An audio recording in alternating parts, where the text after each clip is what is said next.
வானம் என்கின்ற ஆகாய விரியிலே சுடர்கள் உண்டாக்கியவரே உமக்கு ஸ்தோத்திரம். பகலை ஆள பெரிய சுடரை உண்டாக்கினவரே உமக்கு ஸ்தோத்திரம். இரவை ஆள சிறிய சுடரை உண்டாக்கினவரே உமக்கு ஸ்தோத்திரம். நட்சத்திரங்களை உண்டாக்கினவரே உமக்கு ஸ்தோத்திரம். மகா பட்சங்களை சிருஷ்டித்தவரே உமக்கு ஸ்தோத்திரம். ஜலத்தில் தங்கள் தங்கள் ஜாதியின்படியே திரளாய் பிறப்பிக்கப்பட்ட சகலவித நீர்வாழும் ஐந்துக்களை சிருஷ்டித்தவரே உமக்கு ஸ்தோத்திரம்.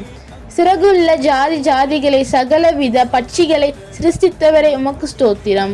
பறவைகளை பூமியில் பிறக்க செய்தவரே உமக்கு ஸ்தோத்திரம். ஜாதியான காட்டு மிருகங்களை உண்டாக்கினவரே உமக்கு ஸ்தோத்திரம். ஜாதியான நாட்டு மிருகங்களை உண்டாக்கினவரே உமக்கு ஸ்தோத்திரம்.